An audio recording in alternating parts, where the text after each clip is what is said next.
વડોદરામાં બનેલી બોટ દુર્ઘટના બાદ તંત્રને સરકાર પર અનેક સવાલો ઉભા થયા છે, પરંતુ આ ઘટના બાદ ફાયર વિભાગ અંગેની શું સ્થિતિ છે તે જાણવી જરૂરી છે। અચાનક બનેલી ઘટનાઓમાં આપણે ફાયર અને બચાવ કામગીરી પર સવાલો ઉઠાવતા હોઈએ છીએ, પરંતુ આપણે એ નથી જાણતા કે બચાવની ટીમ કે વિભાગ પાસે પૂરતો સ્ટાફ કે સાધનો ઉપલબ્ધ છે। ત્યારે આવી જ સ્થિતિ સુરત ફાયર વિભાગની છે।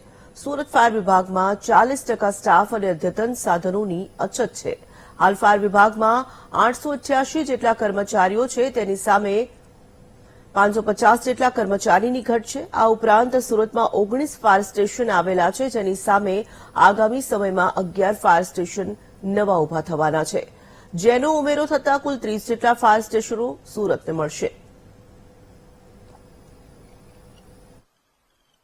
હાઈરાઇઝ બિલ્ડિંગો માટે હવે આપણે જેવી રીતના 25 માળની આપણી 27 માળની 31 માળની એવી બધી બિલ્ડિંગોનું હમણાં અપ્રુવલ થવા માંડ્યા છે, તેને ધ્યાનમાં લઈને આવનારા દિવસોમાં આવતા ફેબ્રુઆરીમાં 90 મીટરનું ટિન્ડર એટલે સ્કાય પ્લેટફોર્મ આપણને આવનારા ફેબ્રુઆરીમાં આપણે પ્રાપ્ત થઈ રહ્યું છે, જેના કારણે ઊંચામાં ઊંચું બિલ્ડિંગને પણ આપણે રેસ્ક્યુ કરવામાં સફળતા મેળવીશું।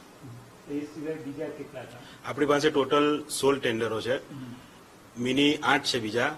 હમણાં હાલમાં આપણી પાસે 3 ટેન્ડરો 45 થી 65 મીટરની 55 મીટરની લિફ્ટ છે, જે હાલ પૂરતી હમણાં આપણને જે પ્રપોઝલ છે 10-12 માળના બિલ્ડિંગો છે તેના માટે પૂરતા છે। શહેરમાં એક ખાસ કરીને ટેક્સટાઇલ માર્કેટ અને ડાઇંગ મિલોમાં આગની ઘટનાઓ બહુ બને છે, એને માટે વિશેષ વ્યવસ્થામાં હમણાં આપણે સુપ્રીમ કોર્ટનો જે પ્રમાણનો કાયદો છે કે ગોડાઉનમાં છે કે શોર્ટ સર્કિટના બધા ધ્યાને રાખીને આપણે અવારનવાર નોટિસો એમને ફટકારીએ છીએ। એમને ઘટતી કાર્યવાહી પર ફાયર સ્ટેશન ફાયર ઓફિસરો દ્વારા આપણે કરાવવામાં આવે છે, અને એસએમસી ચોક્કસ પ્રમાણે જનહિતના જન સુખ માટે કાર્યરત માટે અવ્વલ આવે છે બધી રીતે, તો ચોક્કસ લોકોની સુરક્ષા માટે ફાયરનું કામ પણ એટલું મહત્વનું છે, તો ધ્યાનપૂર્વક કરવામાં આવે છે। ઉલ્લેખનીય છે કે સુરત એ ગુજરાતના ગ્રોથ એન્જિન તરીકે ઓળખાય છે। સુરત શહેરની વસ્તી 80 લાખને પાર કરી ગઈ છે। બીજી તરફ સુરત શહેરની આજુબાજુ દુનિયામાં ધ્યાન દોરે તેવું ઔદ્યોગિકરણ થઈ ગયું છે, તેમાં ખાસ કરીને ટેક્સટાઇલ ઉદ્યોગ, કેમિકલ ઉદ્યોગ અને ફાર્માસ્યુટિકલ ઉદ્યોગનો સમાવેશ થાય છે। આ તમામ ઉદ્યોગોની સાથે સાથે હેજાર્ડેસ્ટ પ્લાન્ટ પણ સુરત અને તેની આસપાસમાં ખૂબ મોટા પ્રમાણમાં છે। टर्बाइन है, लुफ कंपनी का है, जर्मनी का, और इस तरह का कॉरपोरेशन में सबसे जो मोटा जो टर्बाइन यूनिट है वैसे गुजरात में कहीं नहीं है, दिल्ली फायर में है, तो सबसे बड़ा जो टर्बाइन है वो हम लोगों के पास में है, सूरत फायर ब्रिगेड के पास। और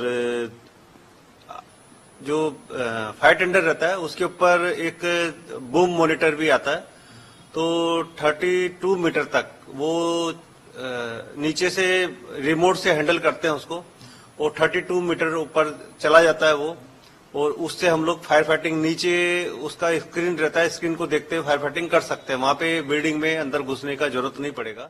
જે મિલોમાં આગની અકસ્માતોની બની રહી છે, ત્યાં બહુ છેક મૃત્યુ મોટા આંકડામાં મૃત્યુ થઈ શકે એવા આંકડા આપણી પાસે આવી ચૂકેલા છે, પણ શું છેવટે એ મૃત્યુ થયા પછી આપણે કોઈ જ કામગીરી કરી નથી શકતા?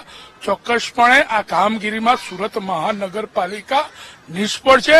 તાતી જરૂરિયાત છે વહેલામાં વહેલી ભરતી કરાવે અને લોકોને એક પ્રકારની રાહત અનુભવાવે।